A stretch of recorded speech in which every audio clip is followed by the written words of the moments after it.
The single most important thing in all of marketing is first and foremost, organic social media, then everything else. Social media organic, more important than commercial, more important than your email newsletter, more important than a billboard, more important than hiring Beyonce to be in your Super Bowl spot, more important to anything else. If you are not the best in the world at organic social media, I'm talking cross-platform, I'm talking Snap Spotlight, I'm talking Instagram, I'm talking YouTube proper, YouTube Shorts, I'm talking podcast, I'm talking newsletter, I'm talking for real, for real. Attention is the #1 asset.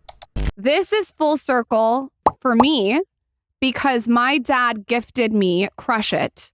I want to say 14 years ago, right before I launched The Skinny Confidential. I read it, I highlighted it, I dog-eared it. Then after implementing it, you came to me, I want to say 8 years down the line, and I got to be in your book, Crushing It. And then I was on your show, and now we're interviewing you. It's a weird moment. It's a family affair. I was saying how you're like the internet's dad. Like your students or your kids are growing up. In like a real way. Yeah. You know, it's like, I was at DoorDash yesterday. This kid's 32. He came up to me at a Super Bowl party. I stopped by yesterday when I was in San Francisco, and he's like, you and I had a call when I was 14. I cold emailed you in Hong Kong and said, can I speak to you about entrepreneurship? You said yes. I'm really good at remembering shit, like really good. Especially not names, but visuals and moments. I couldn't recall it. I don't like bullshitting. I couldn't recall it. This dude's like, actually the full story was at a Super Bowl party this year at Michael Rubin's Fanatic Super Bowl party, the bougie one. Like this woman comes up to me, his wife, and goes, you need to meet someone. I'm like, of course. She's like, tell him the story. He's like, I was 14, Hong Kong. You made me believe in entrepreneurship all the way through. And then she goes, this is the co-founder of DoorDash.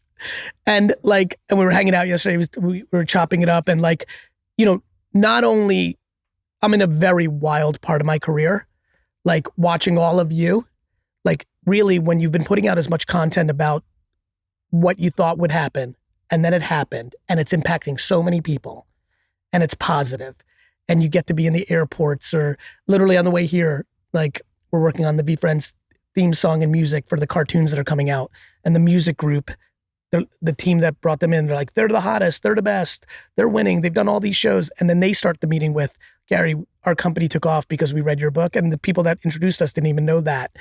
It's like, I'm in this incredible period because I'm still young, right? I'm still like in my journey. Yet, to your point, I've been on this kick for 15 years, and a lot of people that were like 19 are now 34, and they, 28 are now 43, like, and then like watching y'all and so many others who I know a book or a video changed the course of their careers. God, it's humbling beyond belief. I think what stands out for me is that book was so different than anything that was on the market. Especially then. It was so avant-garde, and it was like the discipline and the hard work and putting in the reps and the consistency. And it's like, it is all the things that happened. And the thesis, people will become famous and build businesses around the things they're interested in at scale. And people shit on me heavy when that book came out. It came out in 2009. I wrote it in 2008.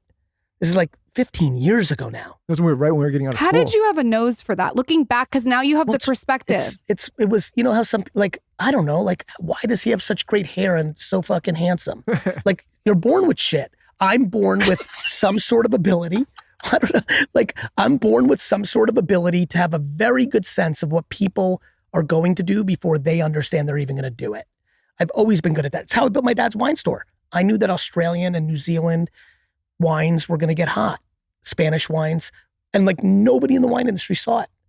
Like I'm very good at that. I mean, you think about your careers. You know that I was the loudest on Musically. And always. That, like this is what I do. Like I'm that guy. I told you before we started, like there were so many places that we could take this interview. We've been so aware of your content and been so critical in our careers and the development. And I was thinking the last time we sat down, it was actually the very first thing I ever did publicly ever was your show. Right. He snuck on. I snuck on. I forgot. I don't even know if I was mic'd up. I fucked it up for you. He snuck on the show. I snuck on. I got invited, and Michael was like, no, I'm coming on with you. If I'm gonna take the shot, if I can take the shot. God, I remember now. Yeah. I was like, what? And we had matching leather jackets. I'm like, It was a little going strange on? looking. Yeah, I'm like, I really? found it. It was episode 191 and it was March in 2016. The reason that date's so important is that was the same exact week we launched this show, the very first episode ever. And you played such a critical part because we would drive back and forth to San Diego from San Diego, LA all the time. And we would listen to the Ask GaryVee show, you and some other guys. And it was like, I remember trying to think, I've always been a kind of an operator behind the scenes guy. But I remember listening to you on that show. I'm like, oh, I like that format. Like I could do that. It's interesting. I'm an operator. Huh? Like the thing that's always been weird about me is that I always love when people come to Vayner, like influencers or other people. We do a lot of that. We're always trying to give love, just like I did with you. I continue to do that, even at this place of my career, like random 15-minute meeting with some kid that's like, I love it. I love the come up, right? And the amount of people that come into VaynerMedia and are like, what the fuck is this? And I'm like, what do you mean? They're like, what is this? I'm like, this is my company, VaynerMedia. They're like, huh? Like the amount of people that think like I'm an influencer or a personality or a motivational speaker or an author, like the reason operators always fuck with me is because I'm an operator. The second part of what I was going to tell you, which is, it was a real moment in my life personally, was I read the book with Lauren and I started talking a lot. And it was a lot of talk. And I'm like, wait a minute. I came and saw you in your office and you talk, but what people don't realize about you is what you actually do most of the time is operate massive businesses all over the place. And that's your main, like the thing people see is the side thing. And I saw that with you and I was like, okay, shut the fuck up more, go do the thing. Yes, you can talk along the way about the thing, but go do the thing actually. And it was a moment, like as a young guy, I was looking around, there's all sorts of people on the internet and it's like, who do you listen to? And I remember like you were the North Star. I was like, oh, this guy you can listen to because he actually is doing the thing when a lot of people are talking about the thing, but not actually It's why VaynerMedia has become one of the largest independent agencies in the world. Literally 15 years ago, I started VaynerMedia. I was in the wine retail business running my dad's wine store. And in 15 short years, we've built a 2,000 person global agency for Procter & Gamble and Pepsi and Fanatics. Like we're it. Like I was just in Miami at PossibleCon. Like everyone knows in advertising, the madmen, like the people that do the advertising for BMW and for the Gap and for Exxon, and like the biggest, that world, everyone knows they're on call, that I'm coming to get them. And the reason we're winning is that now that social media, organic creative is the starting point of marketing. Organic social media, the reason I wrote Day Trading Attention, which is the follow-up to Jab, Jab, Jab, Right Hook. The reason I wrote it is because as we sit here today, the single most important thing in all of marketing is first and foremost organic social media, then everything else. Go off on that. Well, the reason to even have a podcast is more about the clips for organic social than the podcast itself. Like I literally did Daily V and I did Ask GaryVee and Daily V for the social media clips, not for the long form.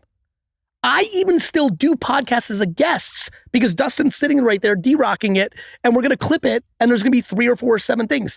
Social media organic, more important than commercial, more important than your email newsletter, more important than a billboard, more important than hiring Beyonce to be in your Super Bowl spot, big shout out Verizon, more important to anything else.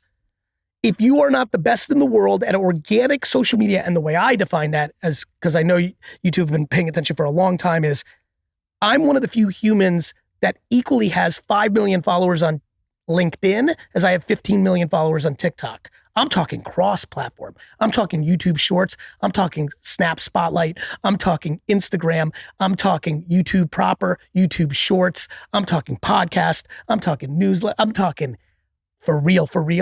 And so, yeah, I mean, I think it's just a fun time to be on this show because you were saying right before, you're so sweet. Like, I love you guys. Like, you're like, what's a win for you, Gary? I said, whatever's best for your audience right now, right? And you said, our audience is starting to figure out that like everyone could be an influencer. And I said, fuck, man, you couldn't even imagine how that hit for me. I'm like, I fucking sat and wrote this book in 2008. And I wish you knew how nobody believed me. Not my publisher, not my ghostwriter, not the audience. People, shit, go look at the Amazon reviews when I first put this out. Literally people wrote things like, this snake oil salesman's trying to tell you you're gonna make $100,000 a year on YouTube. What a joke. Think about what a joke that comment is now. I think people, they're scared of the unknown, and it was the unknown. And what I like about you personally is that you always go for the unknown. Everyone is so scared of the uncertainty and the unknown and what they don't know, and they don't like it and they fear it, so they hit against it. They don't like change either. Right. And then other things that happen, especially for influencers and creators, is they get good at something and they want to hold on. The reason so many people fucked up the TikTok moment was they got 1 million followers on Instagram and they wanted to stay there because it felt cozy, because their ego liked the blue check mark and the 1 million followers. So they didn't start setting up shop on TikTok because they didn't want to start at 0. I get fired up to start at 0. I'm pumped. It's true. Like, I love having 60 people watching me on Twitch right now while I stream from my office on mute because everything is private information. And all my friends. Wait, and how many people are watching? 60. Like, I'm just putting it on to test. 42. Like 28. Like, but could I get more? Sure. As Dustin knows, like, if I go on Instagram Live for 2 seconds and say, come over here, then it's 400. But like, I'm not Clicks. I'm not Booga. I'm not Kai Cenat. I'm not Aiden Ross. I don't have the time right now to sit in front and stream for 15 hours a day. Do I think I could do that well? I sure do. I think I can gab with audience for 15 straight hours and crush. But that's not in the cards for me right now. I'm operating. I'm building an enormously big IP called VeeFriends, and I'm building the biggest advertising agency in the world.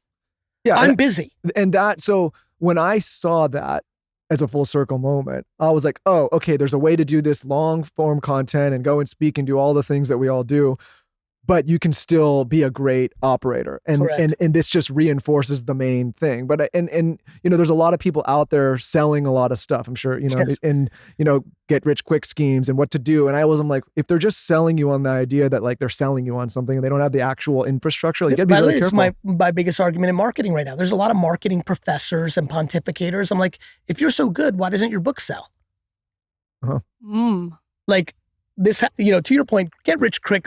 We all know that's played out. Yep. Like, people still get away with it, but like, people are getting smarter at that, and they're not as loud and as noisy as they used to be. Yeah. It smells. There's something that smells about it. More importantly, it's just a simple question. Like, if you're so good at marketing, why doesn't your shit sell? Right.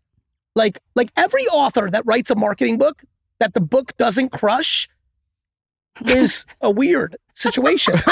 Like, nice way of saying it. Like, if you're supposed to be so good at marketing, why doesn't your book sell? What would you say to someone? I can't wait to hear what you would say to someone that says, I'm too busy to create content. Because you have 60 million companies. I'm looking at this list. Guys, I'm gonna read it in the beginning of this episode. It's gonna take half the episode. Yeah, please don't do that. Please go off on what you would say to someone, I'm too busy to create content. You don't believe in demand creation. What does that mean? You don't believe that creating new customers or consideration for what you're doing is important. So they just want to appeal to who they have? Do you know companies that are really great at sales, what they're also bad at marketing and branding? If you're a sales organization, that means it's not coming to you. You're going out. You're going out and hunting. Right.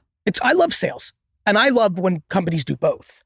Yes. But if you're only about sales, it means you don't know how to market and brand. Because when you know how to market and brand, it comes to you. Mm-hmm. Right? So when I hear that, I'm like, oh, that person doesn't understand that content on social networks in April of 2024 is the single most important thing in the world to do great, to get people to come to you versus you go chasing it. They're too busy oftentimes operating and selling, when if they understood that branding and marketing would accomplish the selling and free up time to operate.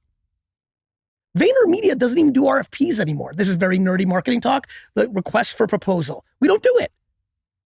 We don't need to. Give me the business because you know we're the best. That's a good game. It's a lot more fun when you go out to the club when it's coming to you versus you running after it. Yeah, because there's no desperate energy. No shit. Yeah. You know what's funny too? That's what you want. By the way, that's what you want with men. Of course. That's what you want when you're being chased as a woman. Of course. Think, come to me, bitch. Of course. You know what too? I also, like, personally, I think Lauren and I both realize we're really bad at the sell. Me too. By the way, I don't like selling either. No, I really don't like it. It's why I like marketing and branding so much. Yeah, I like think about what just happened in the meta here. Gary, what would be a win for you? Let me do branding. Let me bring value to the audience. Then of course they're going to want to buy the kids' book. Then of course they're going to want to buy, like, I don't want to, what am I going to say? Buy my book? Like, no shit. Like when people go do the Today Show or podcast, like I'm like, what the fuck are they doing? No, the audience, what do you think? Nobody understands, like you go do a podcast, you have a new book coming out. What do you think they want to happen? Of course you'd want your book to do well. For me, my book's gonna do well. There's no scenario where my book is not gonna do well. And why is that? And how is that from a micro level? Like, how do you look at it? When you are ready to launch a book, how do you look at it as opposed to other people? I look at it at this point as, do I have something to say that's gonna create more of you two? The reason day trading intention's fun for me, and I don't know if you've gotten to skim it or read it yet. Yeah. Okay. It's because even you two that are winning, there's real shit in there that you don't know. Oh, yeah. No, for By sure. the way, I have all your books. It's not just this book, it's all your books. Well, that's it. Anyone can open your book and highlight. I write books on the concept of marketing and branding and the current world that are good for even the people at the highest levels, which then, of course, is going to matter for the people that are just starting out, which was the waitress you. Yeah. I write books that both will crush for you when you were waitressing and crush for you right now in the midst of you building your empire. And you know how epic that is for me? You also don't write books for money. Well, sure, but sure. I think it doesn't feel like that. Of course not. It's not enough money in it for me. Right. But it seems like you do it because I want to be historically correct. You also and I want to impact. To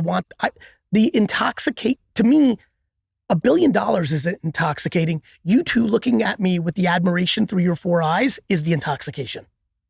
Admiration is $1 trillion.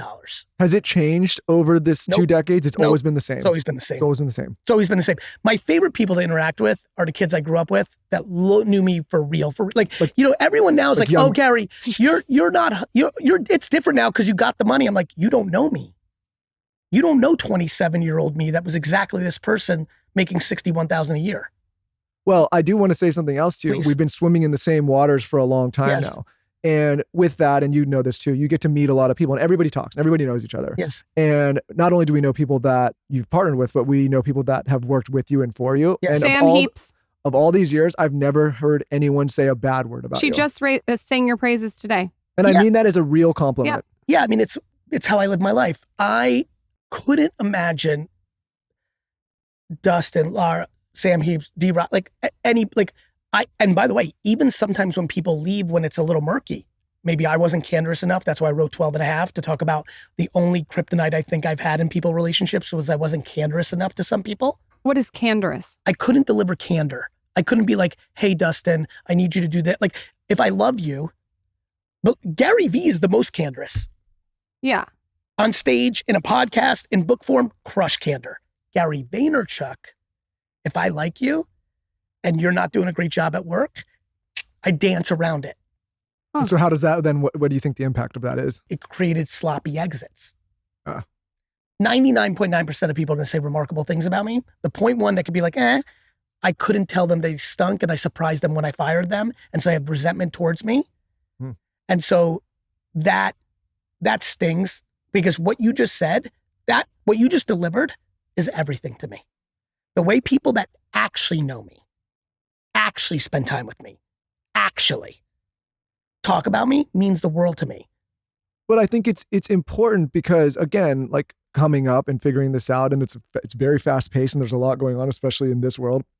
Like, I don't think, especially a lot of young people starting here, they don't realize like this can span decades, especially if you're building something on a personal brand. And you have to not only protect the business, but you have to protect your reputation and the way you are with people because you never know that intern becomes the executive. What you're alluding to is a lot of people look up to a lot of people, but 88% of them are pieces of shit. Yeah. Yeah, I don't. Yeah, exactly. And people are hypocrites, and they talk about being nice on camera, and then everybody who works for them hates them. Yeah, that's what or you meet some people, and once you get in the circles, you get to the truth. Well, and you podcast with someone that you think is the best, and you see the way they treat people in the office or the way they treat their own, and you're like, it's so like it's devastating. Never meet your heroes. Yeah, sometimes. Agreed. I mean, some are great. Agreed. Some are great. 88% versus 12% is a disappointing thing for all of us. I'm disappointed too. Like, I'm a human. The creator side, right? You start to see people that like are starting to kind of make it and they're getting the traction, and then all of a sudden they start to like believe their own hype, and they start. Of course, what is humility is the missing ingredient for almost everyone because most people are grounded in insecurity versus actual confidence. Talk about that. Well, like the reason I think I'm nice is because I'm confident. It's not super complicated. Most people have bad behavior from their own insecurities. Where do you think that comes from with you? Because the luck of the DNA drawn, epic parenting. My mom crushed it, but I also know that I have siblings and cousins and friends, and I have children. I see how the world works. It's not just parenting. It's not just environment. Like, I got very fortunate that it was part of my DNA, and then it got reinforced by a mother who really believed in kindness, who instilled that I was the best, so I believed her, but not that bullshit delusional, you're the best. You're the best, she told me, son. But then when I did things wrong, consequences. Modern parenting has fucked up. That's why I wrote Meet Me in the Middle. If you tell your kids they're the best, that's awesome. If that becomes delusion and you don't have ramifications and consequences for their poor behavior, then they become delusional. They get high on their own give a supply. specific Kind of entitled, delusional. Yes, it's a fine line. Yes, the entitlement in our society, in first world countries like America, parts of Western Europe, rich China and other places, is a fucking cancer. Do you get pushback at all at this point in your career? Like, we did an episode one time on hustle culture, and it was like a hot button issue.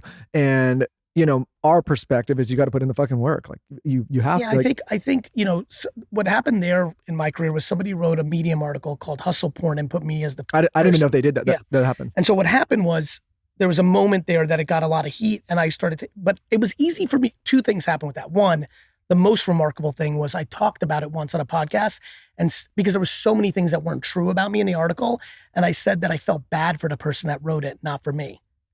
And then that person reached out to me recently, and I sent it to Sid and Andy because it was a big moment on our team, Gary, at the time, and he apologized and said I was right on the podcast. I didn't even know that happened. He used me. And then, so for me, that's what actually sparked people throwing me into that combo, because if you read Crush It, I don't talk about working 18 hours a day. I talk about having the capacity to work 18 hours a day when it's your hobby. When you love it, do you understand that I would not work 1 hour a day if I didn't like it? I got D's and F's for a reason. I did not like school. And I believe that I'm part of a very rare club. As a matter of fact, Gary at VeeFriends.com, if you're part of this club, because I know there's not that many people, so I don't think my inbox will get flooded. Don't email me otherwise. Please, I got too much email. But if you're one of these people, email me.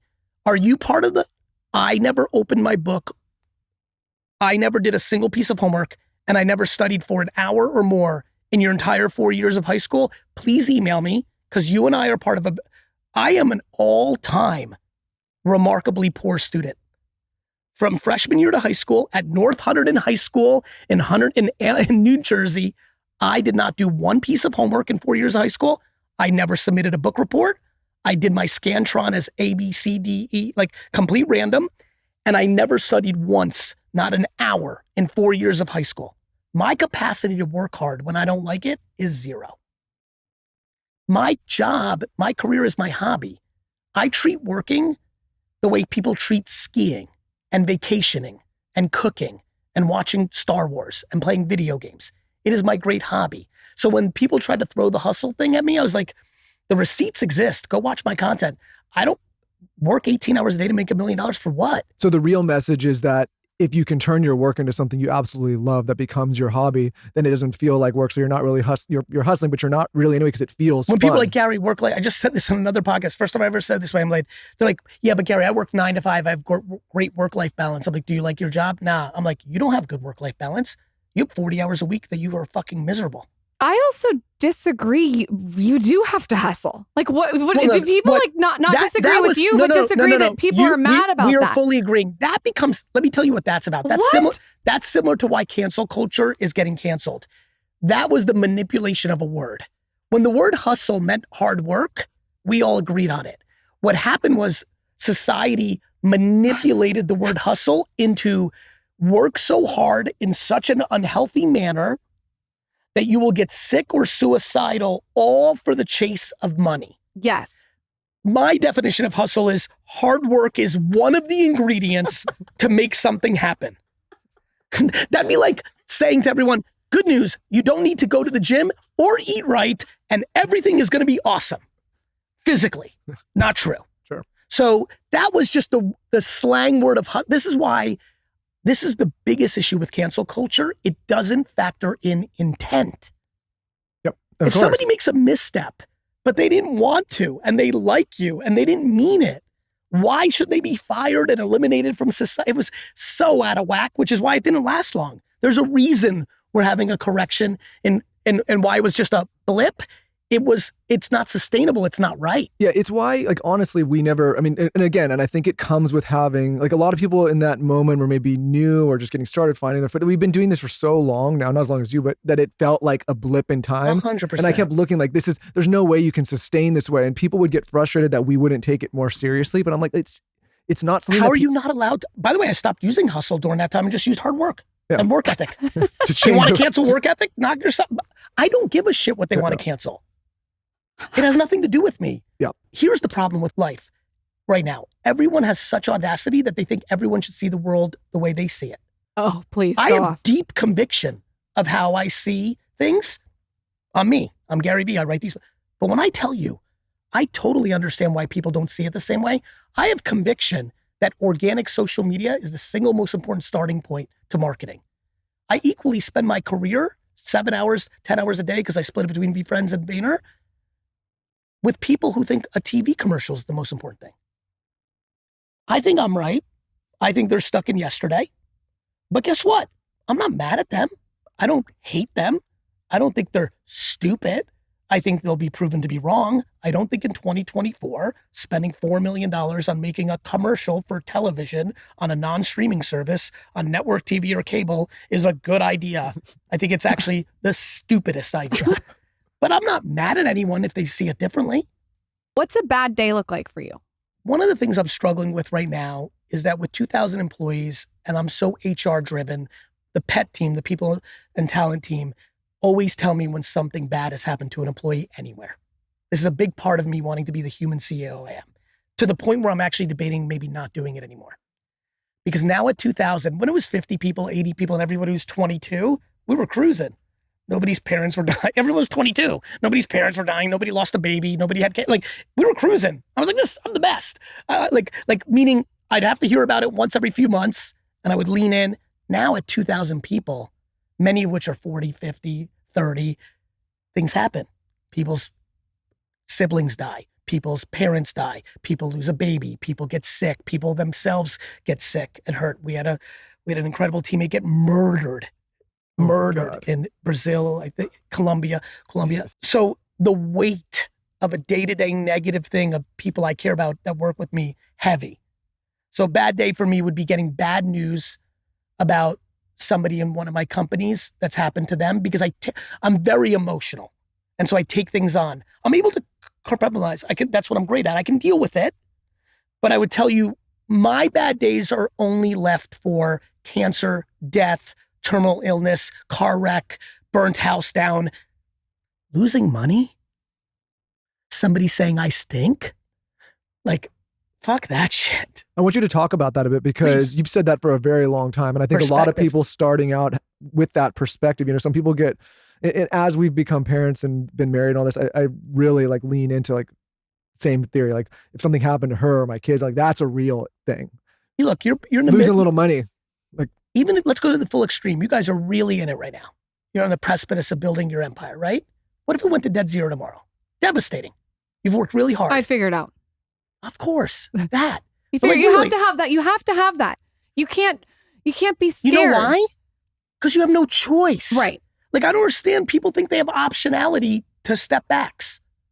Everyone's so scared of losing, they've lost. Everybody is so scared of losing that is listening to this right now that they've already lost because of the fear of losing. What about the forever student?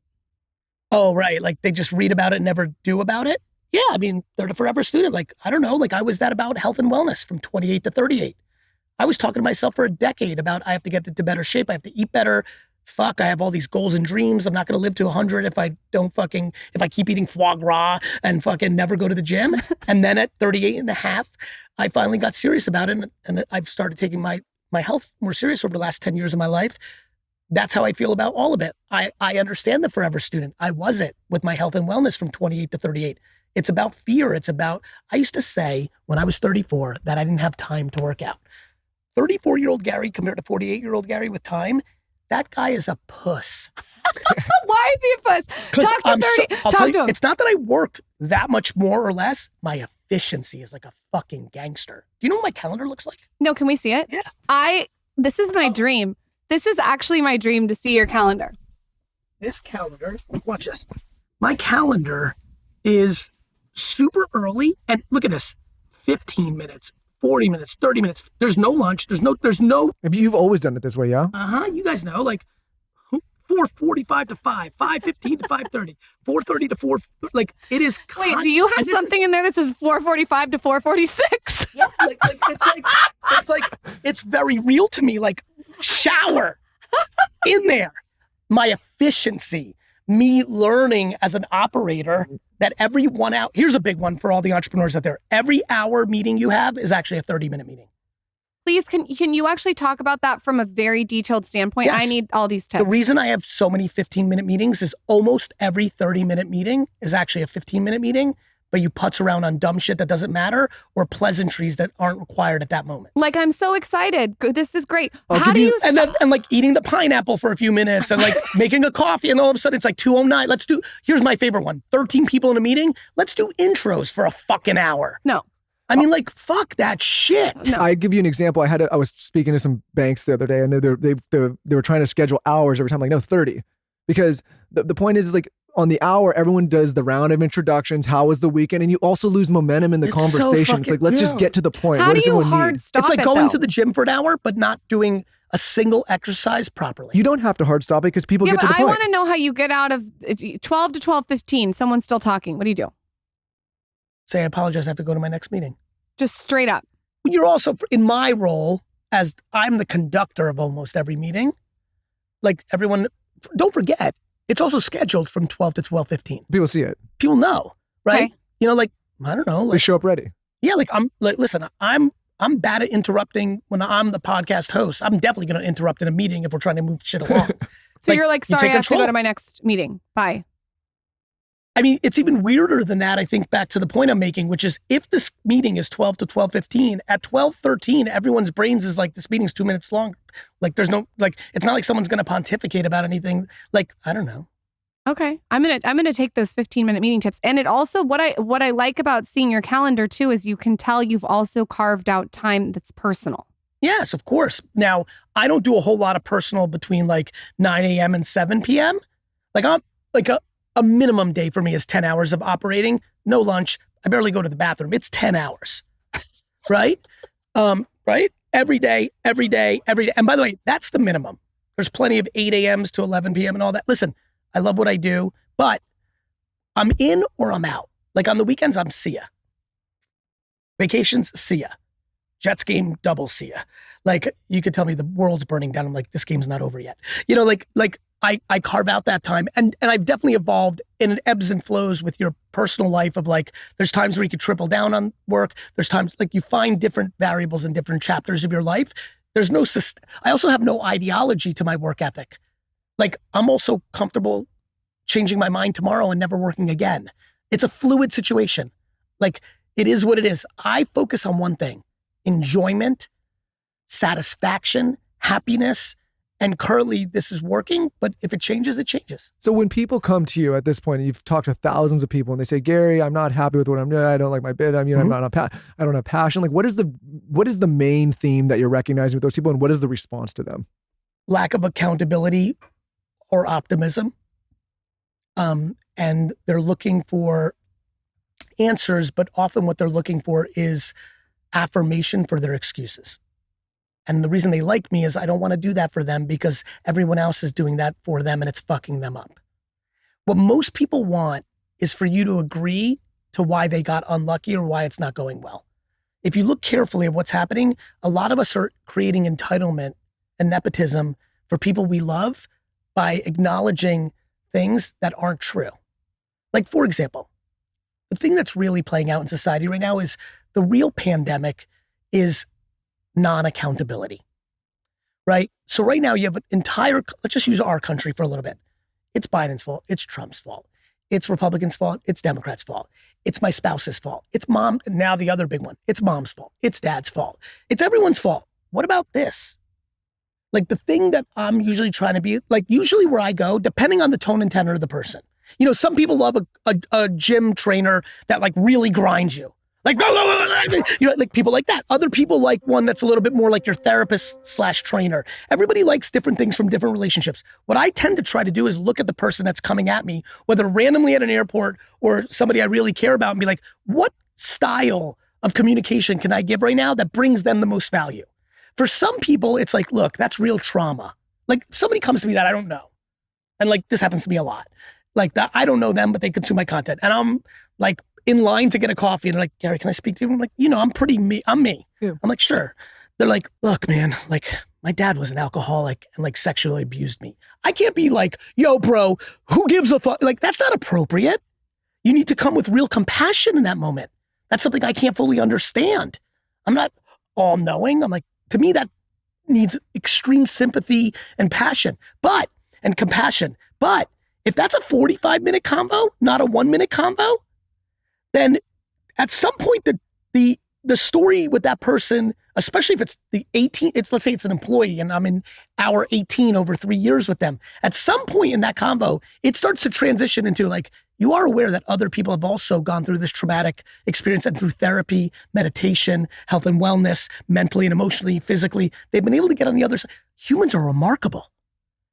Now, how you start that conversation isn't always like, rah, rah, rah, I got you. Sometimes it takes 4 hours of compassion before you can start to transition the energy to accountability and capability. But the issue, you know, what do I say? You're capable. You don't like, politics is such a hot topic, right? You don't like what's going on in America? Go to Sweden. I don't know. Like if you're so distraught right now listening to this and you think America's the worst, I have great news. Australia is lovely. Yeah. And so to me, why are you going to complain when you're in control? Ah, you like that feeling. People don't want to be accountable. I think complaining gives people sometimes an identity. It gives them a short-term endorphin hit. It gives them a short-term excuse. It gives them a Band-Aid. It gives them a jolt of, I don't suck. Life is as basic as it comes. Insecurity, self-confidence, everything else is secondary. Yeah, it's interesting too, because like the message is very clear, and I couldn't agree more. But you know, there's also this thing was like, well, easy for you to say GaryVee, point of privilege, Lauren and Michael, point of privilege, and like it's just like it's another bump along the road. Only because they don't have context. Mm-hmm. Of course, sure, easy for me, Gary. Let's talk about Gary. Go. I immigrated from the Soviet Union. I grew up in a household where my dad worked every minute, where my mom, who's the greatest of all time, but very early on said, you take care of your sister. I've only had responsibility. I've only had stress and pressure on my head my whole life. Started working my dad's liquor store at 14. At 16, I'm already a financial impact on the business. Now I've got that. Like I've never had a vacation in my fucking life. How about that?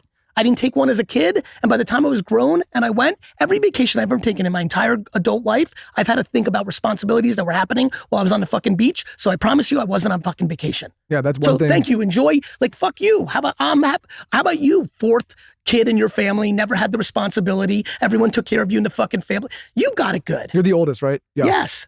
Like, fuck that shit. Like, as if nobody else has, like, everybody has something. Everybody has something. The thought that I have it, like the thought that other people have it better than me, that is stupid. Why would anyone think that? You don't know about people's lives. You know how many people have had atrocious things happen that they've never had the strength to say out loud? Nobody on earth knows. Everyone's walking around with secrets. Everyone has skeletons. Everyone has trauma. Everyone has pain. Like, no, I don't think it's a point of privilege. Plus, what are we defining as success? That's the thing. The stupidest fucking thing I know on earth is that people define people of privilege with money. Money has no correlation to happiness. You know, you guys are grown now. You're in circles. You know, unlimited amount of people. More people we know with money are more unhappy than people we know with less. 100%. Yeah. And by the way, you don't know yet. You'll find out if you get there. And if you don't get there, you won't know. Like, I don't know. Like, am I supposed to think LeBron's lucky because he's a fucking athletic freak? I know that I wasn't born as an athletic freak, but I don't know what's going on in LeBron's life. Like, I'm supposed to believe that Beyonce has it so fucking awesome? I don't know what's going on in Beyonce's life. how are you going to teach your kids this? I want to know for my own, like, what are you doing that you, and this book too, you could talk about this as well. Like, what are you doing for your kids? You're just having conversations, but don't forget, I'm not going to be the best vessel. Like, there's different vessels. I'm going to be my kid's dad. I'm definitely not going to be GaryVee. Right. I might be very effective for your kids. Right. By the way, I might be the perfect person for your kids one day. You'll be like, this is somebody we knew for a long time. They're going to think they may think I'm cool. It's happening right now. For so many of my friends, they're 15 to 20-year-old. The amount of texts I get from friends saying, my son just texted me a fucking video from you. Oh. That I've been telling him for 9 years, but he hasn't listened, but he texted me and be like, Dad, we should do this. You're like, motherfucker, I've been telling you this.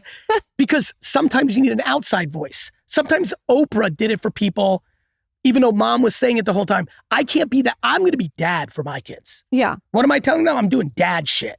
But I also know that dad shit's only going to be 50% of it because humans, when they grow up, dad, mom can only have so much leverage on them. So I could do dad shit there. I try to do dad shit for the internet, older brother shit. No, you're the godfather. You know, like the godfather of the internet. You know, like I try to do it. I try to leave positive contributions. And then I'm also okay if I'm not the right vessel. Yeah. I'm going to be very calm if for the people, like I'm comfortable. I mean, my sister and I are very close. She always laughs because people know my brother I talk about more because I usually talk about business. As you two know, I don't talk about my personal life. Yeah. Not a lot, yeah. So usually my sister's always like, nobody knows. And we always have Your sister's the middle. Yeah, and I grew up with my sister much more than I grew up with AJ. How much younger is AJ? 11 years. I went to college, AJ was 7. So I was also like 18 going on 11 and he was 7 going on 17. So we've always met in the middle. But, you know, my sister, I have a real fun relationship with. We're incredibly close. And like, she's like... What's the gap? 3.5. We grew up together. And like, we grew up different than AJ. AJ had a little bit better because I came to the wine store and blew it the fuck up. Let's just call it what it is. So we grew up, we have different stories. We have our childhood together. You said something so smart though. You said on your Instagram that the way that you look at giving the kids the internet is you want to instill self-confidence into them. You're talking about it. Yeah, I'll get to that in a minute. Let me finish this thought. Go. My sister even like had an epiphany with me in the last 5 years.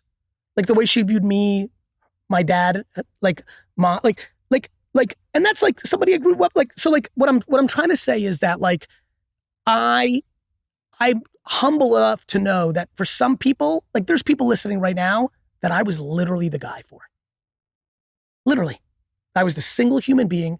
Many people come up to me and say, you are my true father figure. You are my true big brother figure. It's humbling. I know that I have the gift of gab, like many billions of people have. I don't think that makes me special. There's many other people right now on the internet, pro, left, right, everybody, people hit with the music, musicians, right? Like fucking, what do you think? Like it's so fascinating to watch like who inspires, who breaks through, who gets through your fucking head. That is something I think you're born with. Like it's a communication concept, right? So I'm cool, I'm happy with that, but I'm also okay when I'm not. Many people also come up to me, most people don't have the guts for this, but some people come up to me occasionally and be like, I don't buy your shit. I'm like, okay.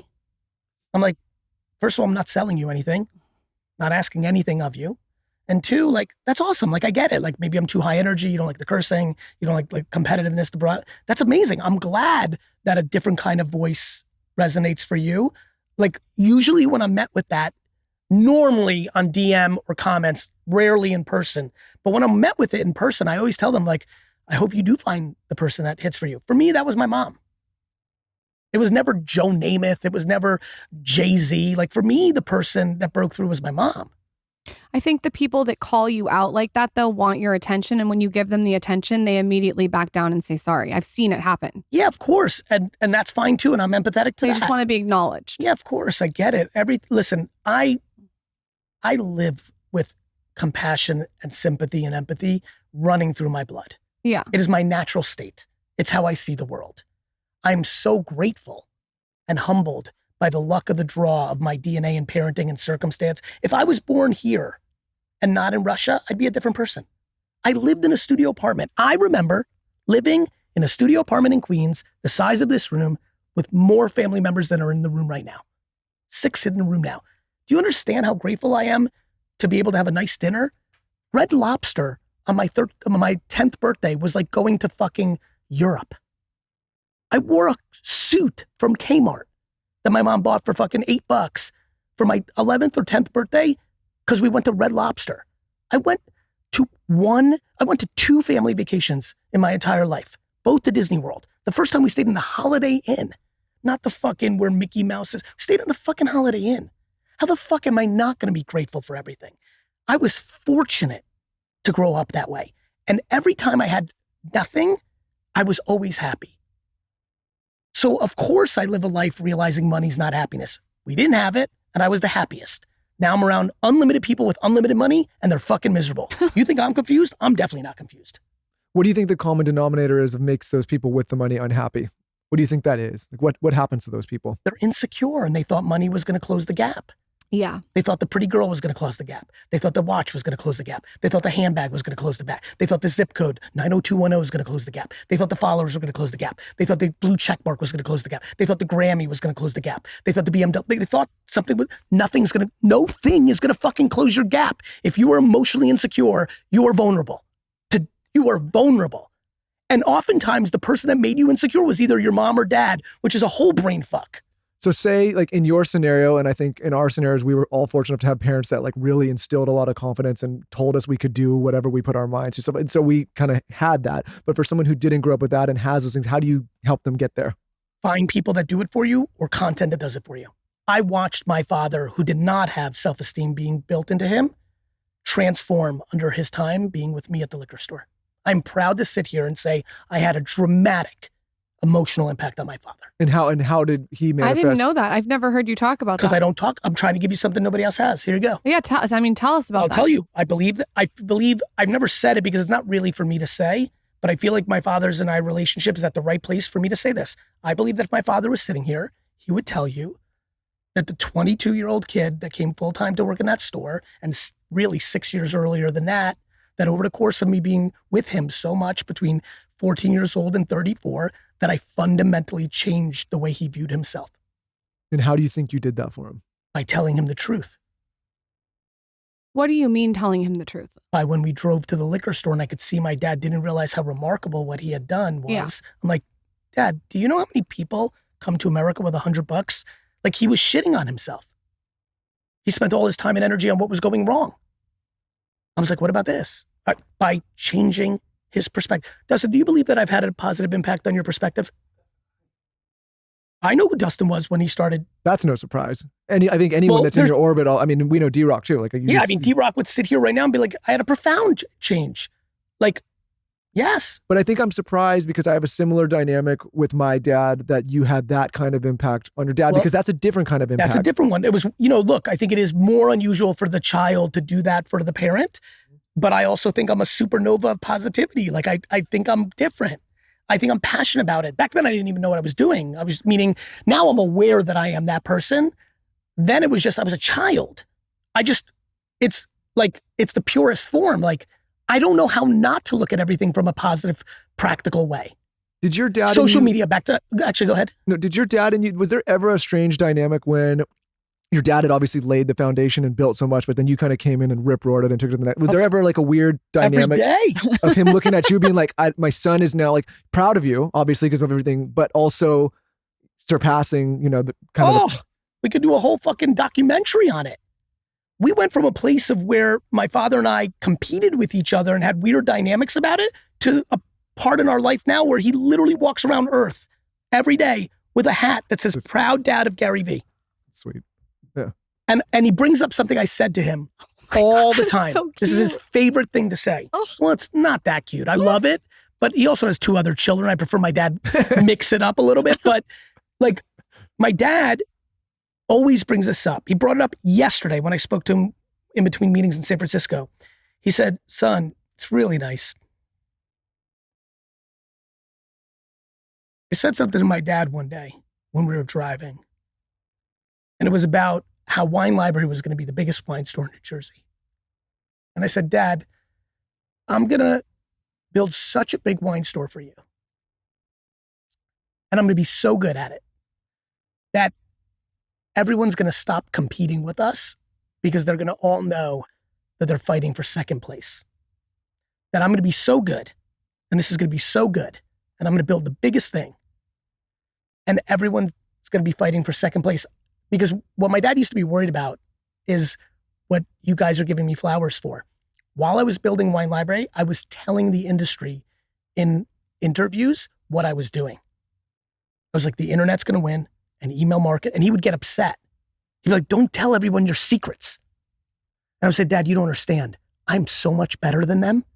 I'm going to tell them what I'm doing, but they're not going to execute on it.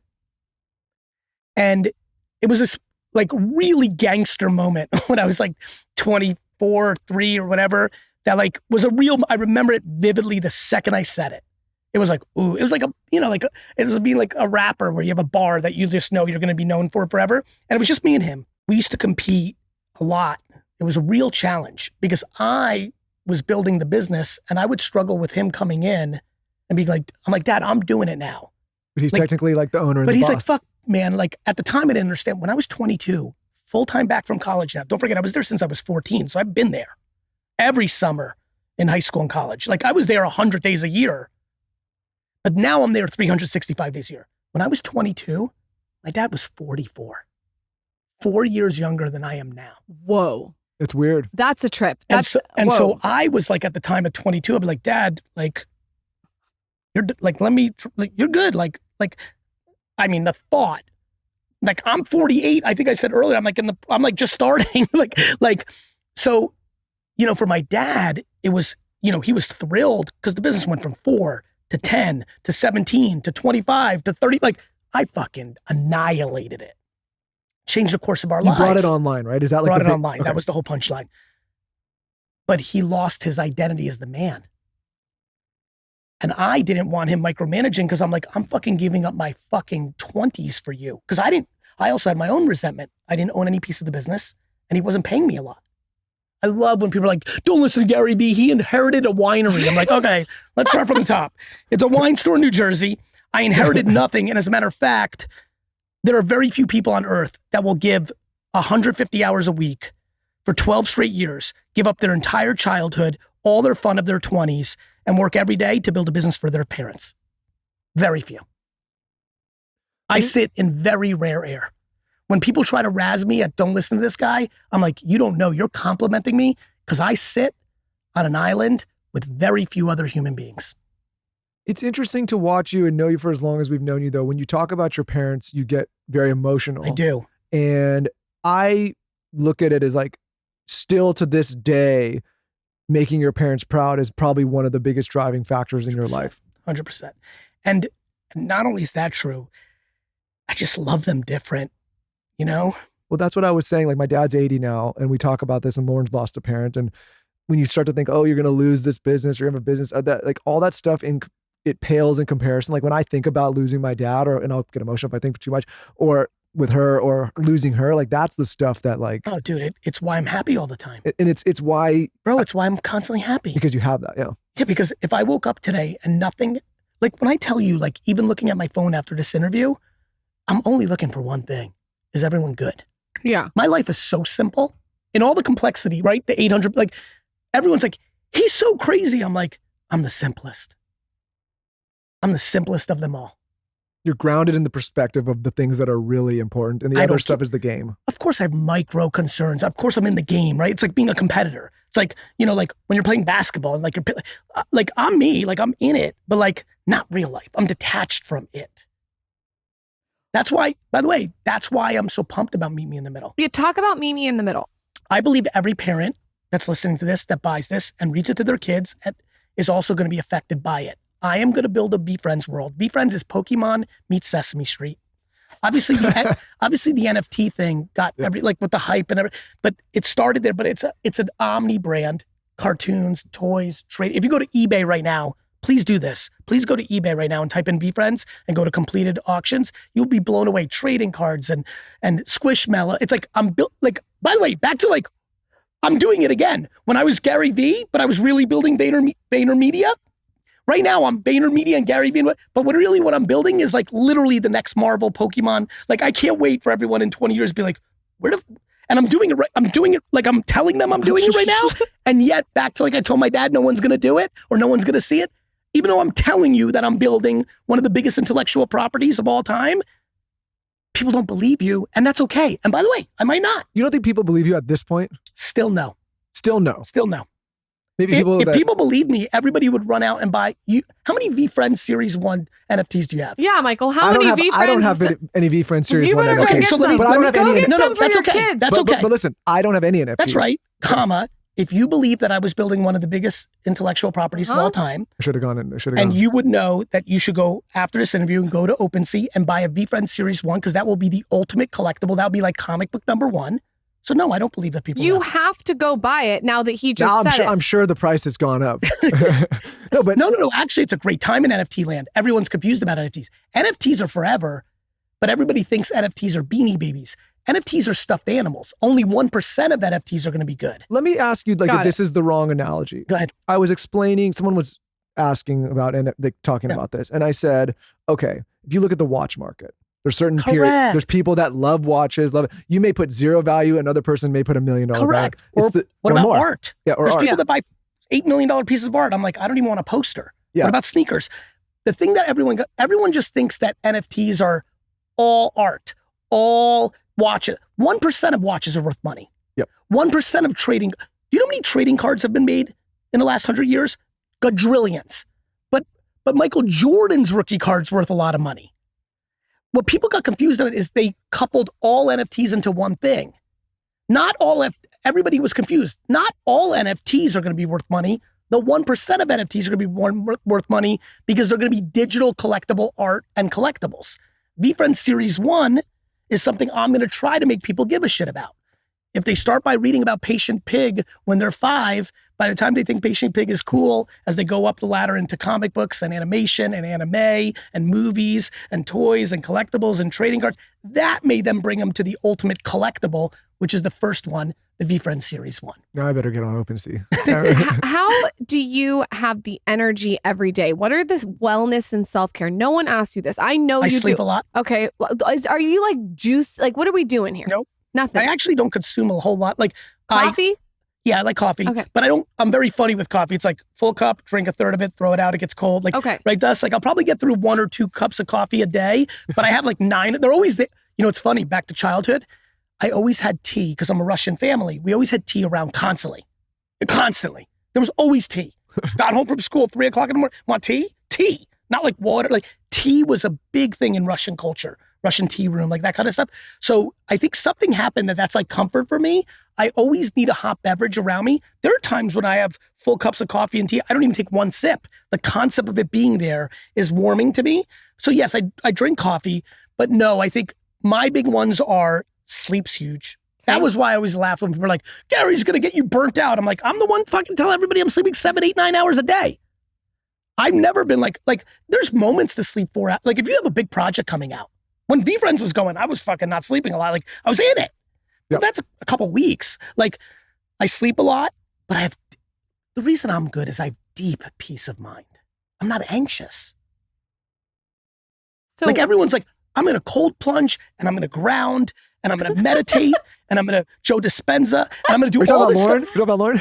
Yeah, and Mona, like and everyone. And Mona, and everyone. Yep. And I'm like, yeah, I just already know. So there's no like healthy breakfast. There's no workout you do every day. There's I work no out every day. Electrolyte water. I want to talk about this for a second. I have no idea what that even means. I've heard of electrolyte wawater, but if you told me for $1 billion, Gary, tell us what electrolytes is, I'm like, in one of the rare some moments, marketing thing they came up with to sell more water. Like that's there's one thing you haven't done for us yet, and that is play couples therapist. And what I tell Lauren all the time, because similar to Mona, she's always telling me to prime with all these 18 things. And what I say to her sometimes is like, I'm good. Well, you've clearly been doing, unlike me, you've definitely been doing the face stuff. I've been doing He this. does the face stuff. Of course he does. I do a lot of the stuff. Because you're vain. He loves his beauty. He loves his beauty. Listen, I'm quarter Japanese. He's a quarter Japanese. He loves his beauty. You're right. You're fucking set. There's the manscaper. There's the colostrum serum. I will say with some things though, I'm like, listen, I just already feel good and feel happy. Yeah, and don't need to do the 18 things that to my get there. My favorite thing on earth is when I'm working and Mona's reading something and she'll get excited about something and she's like, da-da-da. And she's like, wait a minute, you're already like that. Like I wake up. What do you mean? I wake up. On the physical things, like I will be very wrinkly like my dad. I've never done a single thing for my face and I'm so animated. I will be a wrinkle monster. Lauren will give you an ice Right? roller. I'm going to give you an after. ice roller. I don't give a shit. but so the physical stuff, look, I work out. I'm eating so much better. I eat better now because Mona took me to, it's not a calories game. It's a clean game. So I'm putting better stuff in my food, in my body. Yes. I'm talking about the mental game. The mental game is the game. That's what I'm talking about. Yeah. The mental game is perspective. Like the mental game is self-esteem. The mental game is ready. The mental game is very simple. I'll save a lot of people a lot of time and energy. Go. Do you value other people's opinions more than you value your opinion of yourself? A lot of people do. I know. So And I'm what do telling they everyone, do? don't do that. What are some tangible things that they can do? The don't do that sounds easy, but for a lot of people, very hard. Everyone's different. For some people, it is years of deep therapy. For other people, it's meditation. But I believe the secret to what I'm saying is grounded in one thing. How much negative or positive information are you consuming? If you are somebody right now who struggles with those insecurities, I believe the formula has to do with your consumption of information. Who is in your ears? What is in front of your eyes? People love to shit on social media. Do you know that I can't find a single positive thing on mainstream media? Can't find positive thing on mainstream media. That's right. Of course. Go read any newspaper, any magazine, any television show, radio show. It's all negative. People gave us a lot of shit. We said we don't have cable television in the house anymore because that. I also reason. don't watch people's Instagram story. I star only positive content. You're on my star. You can pick and choose and curate what you want to see. I don't buy it. My fucking content is rainbows and sunshine and the Knicks and the Jets and garage sale and Right. Happy things. happy things. Social media exposed us. It didn't change us. And I can find unlimited positive shit. I'm so grateful for social. There are people like you out there. You don't get airtime on CNN or Fox. It's too positive. You're not selling fear. You're not selling rubbernecking. So they need to be mindful about what they're consuming. I believe that is the point. And I think that starts actually in a very close place, not on your phone and not on your TV. I think it starts with your relationships. Right. I believe there are many people that should get divorced. Yeah. That aren't because their spouse is super negative and they're dragging them down. I think that before you do that, couples therapy, there's other things to do. I'm hoping not people are like, well, okay, You're going to pull that one clip. Don't do that. Don't take me out of context. But I believe a lot of people have parents that are 70 that have been negative all 40 years of their childhood and life. And I don't think they should talk to that. If your mom is extremely negative and you talk to your mom 4 times a day because you're trying to rehabilitate your mom, you only have so much energy. And you're 40 now. I think you should talk to your mom twice a week instead of 4 times a day. And you should reallocate those hours to maybe your positive husband, to maybe your positive oldest son, to maybe a positive podcast. What you consume dictates what you think. It's why the world's changing so fast right now. There's so many new voices, so many new thoughts, so many different thoughts. It's why the world is changing. I believe the way that people get into a better mental place is by consuming practical optimism, not delusional. I remember when The Secret came out, everybody kind of like misunderstood that book. They were like, if I just sit on my couch and pray for money, I'll get money. I'm like, I didn't read the book, but I was like, I have a funny feeling that's not what the book says. No, practical optimism. I talk about a lot of optimistic things, but it requires action. When you read the new book. I know. Tell us about that. Day trading attention's hard. It's like when people hear me talk about like lots of content and this, and you have to know how YouTube Shorts works for it's hard. Same with what we're talking about now. It's hard to tell your mom who you've been enabling for 40 years that you need to cut her out a little bit. I don't mean cancel your mom. I mean regulate. It's hard to quit a job that pays you $200,000 a year without knowing your next job, but your boss and your coworkers are so toxic, it's been draining you for 8 years. I don't think that's easy. Not when you have a mortgage, not when you have college bills coming up. but I can tell you it's the answer of how to get happier. The point is it all starts with you, and you have to take extreme accountability for your own life and look around and really look at the content you're consuming, look who you're around, actually say you have the power. There's not one person's excuse that I'm willing to listen to for a sustained time. I'll be there for compassion up front, but eventually we're going to have to talk about what are you going to do about it. My friends, there's a lot of you doing this. Listen, if you're listening right now and you're 35 to 65, I'm going wide. You're in the era of where you have to stop blaming your parents for everything. Here's Maybe why. even younger. Yeah, and look what I'm doing. I'm being very empathetic. I'm starting just at 35. Yeah. I'm That's old though. I get it, brother. And I'm with you, but I'm going to be incredibly compassionate. Okay. If you're 35 to, forget about the 25, 28-year-olds. You're still kind of like, most people on earth, 35 to 65, continue to blame their parents for what hasn't worked out. And what I'm saying to them in the middle of this podcast is, hey, it's time to let that go and ask yourself, what are you going to do about it? Because let me give you an insight. Your parents, they had parents too. And I love that you love Grandma Fran, but Grandma Fran's the one who fucked up your mom for you to be mad at your mom.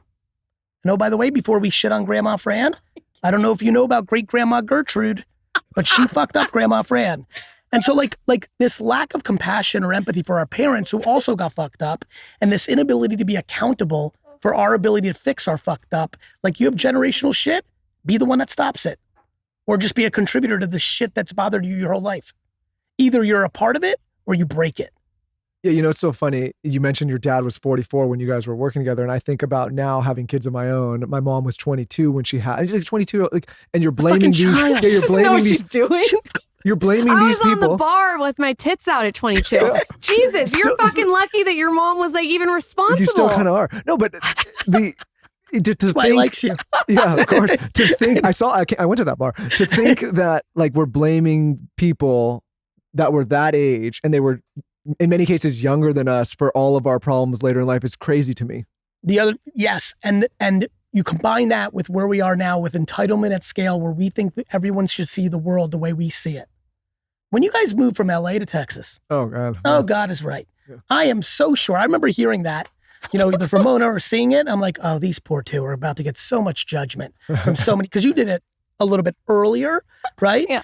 And I'm like, look, everyone's allowed to do, I don't understand the audacity of thinking your opinions on other people's lives are right. Oh yeah, we got lots of shit. Or just think about, we've done Same people reach out and ask me how I like it and which neighborhood to live in. At this point now, we're It's approaching, it's always that. It's 800 of these. And we've had people here and here, That's all right. sides of the political spectrum. And it's so funny because we have somebody on the right, people get really flustered. We have someone on the left, they get really flustered. I'm like, listen, we just want to listen to people and understand what makes them tick. You know what I mean? Look, meet me in the middle, and day trading attention is purple for a reason. I'm obsessed right now with purple. I'm so tired of red and blue. I think most It's are. such horse shit. Purple's royal. It is. Purple is royal. I also think the other thing It's that a blending happened, of the you know colors, what really bothers me the most about the extreme red and blue of our society? We lost civility in it. Oh yeah. We're just so nasty. And politicians are to blame. I'm so upset with our politicians. Their lack of civility towards each other completely trickled down. I think It's such a shame. It's such a shame. We have to get to a point too where people are able to change their mind. Well, that's for damn sure. We get so stuck in the mud in the opinion. You have to be able to evolve your opinion. I'm pumped when I change my mind. It's amazing. I love it. It's growth. There's no room to change your mind anymore. You know what the scary part is? People change their minds on things to be fully red and blue. I've watched friends in my circle. I don't, by the way, on the record, I don't judge my friends that are red or blue. Yeah. I really don't. No, I'm super purple, and I'm like, because I'm purple, I'm like, I get it. I don't like that. It goes, I voted for both parties in my whole life. I'm pretty fucking purple. I just hate the idea of having to pick a side without knowing what the issues are. Well, the part that really fucked me up was 5-6 years ago when it was really starting to get full momentum. I was like, oh, people are changing their minds to be red or blue. Yeah. I literally watch people change their mind on abortion or gun control or big issues. I know them. I'm like, I know what you've thought about this. I'm like, wait, you feel the peer pressure to be fully one or the other? That was sad. The extremities pulled everybody in. We'll go back. By the way, the 1960s were like this. Like it ebbs and flows. It ebbs and flows. Side note, I though, always believe in people. Think about how many bad business decisions were made because of that as well. Oh, God. Like, Look, business to me is a whole different game. you're a By the media way, guy. Well, here's my thing. Everyone now asking their businesses to be political is the funniest shit I've ever seen. Please go off on that. I'll go very I off on want that. you to go off on this because Businesses are not capable of it. of course, Businesses don't have the luxury of what media, governments, teachers, academia, like businesses have to either live or die. It's merit. Businesses are like sports. Like businesses have thousands of employees that see it both ways. What would you like them to do? I want to speak on Texas. Crazy. Running this company, half Texas, half LA during the pandemic. Well, you're in fake Texas. Austin is not necessarily Fake Texas. Real Texas That's people true. will look at this and say this isn't Texas. Yeah, exactly. But it was funny because you're like, half the company says, if you do this thing, we're out. The other half of the company saying, if you don't do this thing, we're out. And I'm like, guys, like, I'm like everyone. My point of view is like everyone should be out. I'll start all over. I'm not. How can you appease everyone? Carson knows we've done it. I sat down and said, listen, if you guys like, if people got to go, they got to go. I can't, I can't micromanage everyone's personal lives. And by the way, I also am empathetic to everyone. Of course. I get it, but like, anyway, listen, back to Meet Me in the Middle real quick, because I really know there's a lot of young parents here and I'm pumped because I think a lot of them will pick this book up. My favorite part is when they read it to their kids, they're going to have their own ahas. We're going to read it tonight to our kids. No, that's not the real This one, is isn't it? the We real don't have the one. real one No, yet. we don't. No, We you gotta have get the real you have one. the fake cover We one. got the fake. Yeah, it's not out yet. What's I in don't this even one? have it. I was like, fuck, how'd you get it? I don't even know what the fuck's in it. Oh, wait. There is stuff in it. Oh, it is the real one? You can't Oh, show fuck, I want that. Anyway, like, I'm so We'll get it. excited We'll buy to read it We're to gonna my buy it. kids. We'll pre-order it. thank you very much. Yeah, we'll buy it. Day trading. How many? How many- 1,000? We'll buy it. And give them to all your listeners? We'll Or buy like some. We'll buy a bunch for the 40,000? listener. 40,000. What are these? How many books? listeners do you have? What are these books? Hopefully not 40,000. Oh, we have 100 listeners. No, just kidding. Good. We could do a giveaway. I'm kidding. We Go can ahead. do a giveaway. No, we could do. I'm really genuinely That joking. actually could be fun. I'm genuinely joking. If you Go want, ahead. No, but do a giveaway. I'm not joking. Buy 5,000. No. All right, here we go. Day trading attention, how to actually build brand and sales in the new social media world. What can people who are listening expect? What value are they going to extract? Whether they're a creator on day 7 of being a beauty influencer or they're the CMO of Coca-Cola, Okay. this is the modern Bible on how to be as good as possible at marketing. I believe this has a dark horse chance of being the signature book. I don't know what the signature book of TV advertising was in 1968 when TV had just passed radio. You're like Ogilvy on advertising. Yeah, exactly. something like that. Yeah, I don't know what it is. I don't want to speak as if I do. My hope when I wrote it, and I think it has a 5% chance because it's hard to pull off what I'm about to say, but this book has the potential to be the true Bible blueprint architect for the next 5 years of like social media marketing, which I believe is by far now the most important form of marketing and advertising. And so I wrote it with the intent that if you are literally doing 100,000 a year selling nail polish because you're making good TikToks, I can win for you. If you're the CMO of Coca-Cola or BMW, I can win for you. And the most interesting crowd, you too. They're now, unlike when I wrote Crush It, even unlike when I wrote Jab, Jab, Jab, there are a lot of people that actually know what the fuck is going on. Yeah. I wanted to write a book for even that set that like, I just know that you two, and you're in it and I'm watching you from afar and I know what's going on. Like when you really read it, you'll be like, fuck, we're not doing that. Or shit, that's why our fucking... I already found 5 things I'm not doing. You know what's Really? so funny? Yeah. You So mentioned that. I also think that like you get comfortable. You even said it. You get comfortable on one platform and you want to settle in and you want to get cozy. I constantly want to be challenging my perspective and my point of view, and you always seem to do that for me throughout all your books. Thank you. I'm also in a great place in my career right now. Not only am I still GaryVee, who wrote Crush It and all that, but now VaynerX is huge. We're 2,000 people. It's global, right? Like we're huge in Asia. We're huge in LATAM. We're huge in Europe. We're big. We're spending billions of dollars in media on behalf of clients in social. Spend more with your media, but You know what I mean? Like we're going back and forth. I mean, look at it. But we are really, really in it, and I'm at the helm of that. So it's almost like my dream of what I wanted to do, which was if I'm the emperor, like in Star Wars, of social media, if I build the Death Star, VaynerMedia, that can point at anything and blow it up, and that's what I've been doing for the last 15 years quietly. And you know what I would say on a smaller scale, sometimes we go and speak to students at schools and mostly get brought in to talk about like this whole world we all now live in, because a lot of students, they're just not taught in school, right? Of course. And I at my stage in my career, I'm looking for books. Like, what do you read that's relevant? And It's hard to find. But this is very relevant to— Ready for this? So I think in the shower like a son of a bitch. Like it's my single favorite place to think. But I also take very fast showers. So I have like blitzes of like 4-minute like thinking. Okay. Literally this morning in the hotel, I was like, oh, fuck. I need to get serious because I knew I was doing today a bunch of book stuff. I was like, fuck, I need to get serious with college professors. This is the curriculum book. Yeah, this is the curriculum. Yeah, this is the curriculum. Yeah, by the way, I did a too. great job with that on maybe Jab. One of my books I went ham on. Thank you. I don't remember. This is the one I'm supposed But to do. I love this from like any stage, and even for Lauren and I, we will get value from this now. And there's not a lot of people you can go to that know their shit in this space. Does that make sense? 100%. Like you can read about a lot of great executives, but they haven't done it in this way. And even me, who's putting out a lot of good content every day to help everyone good, a book, I can really sit down and like nail it because you're getting clips of me, hot takes, quick thoughts, but I was able to go platform by platform. I mean, for example, you two would explode on LinkedIn organically. Oh, you're right. Organic clips of this podcast on LinkedIn would fucking crush. Taylor, you listen to that? Like, and that's not something I think is top of mind. Like, that's not how people are thinking. Like, this kind of podcast on LinkedIn, what are you talking about, Gary? Yes, because there's a lot of attention on it. There's a lot of young professionals on it. And some people don't like social media. So the only place you could fucking find them is LinkedIn. I'm platform agnostic. I can't wait to be on this show in 20 years and say, you guys are still doing social media? Like, I don't give a fuck about social media. Be the next thing. I give a fuck about attention. Where's the attention? And one day that's going to be in VR or AR or some shit we don't even know. This just, by the way, if I wrote books in the early part of my career, I would have had a book called Email is King. Right. I would have been like searching for search. Right. You know, I would have been like doing like websites are wonders. AdWords for days. Yeah. I'm putting it out there that one day, could be in 10 years, but I'm putting out positivity that Skinny Confidential is going to hire Vayner for my product line. I love it. I'm putting it out there. GaryVee, thank you for taking You're the legendary. time. Thank you. Love you guys. I'm going to do a TikTok with you for 2 minutes.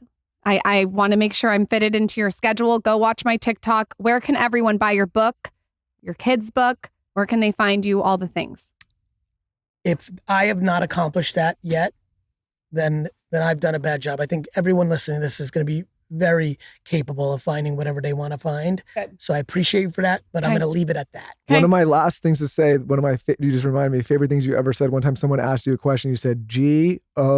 I used to use that as a good shtick in my keynotes. I was like, because I would talk, I was realizing when I was giving talks, I'd be like, I'm like, okay, what you got to do on LinkedIn? And people are like, well, how do you make newsletters on LinkedIn? I'm like, I got you. I remember the first time I did it was a huge crowd. Might have been South by Southwest. I just remember it was a big ass crowd, 10,000, not like 100. And I was just like, all right, everybody take out your pen. I'm like, here we go. GOOG. This is career students. But Gary, how do I run ads on TikTok? If you don't know that you can Google that, then we're in big trouble already. Forever student. Forever student. Thank you, Gary. You're the man. Thank you. Love you, brother.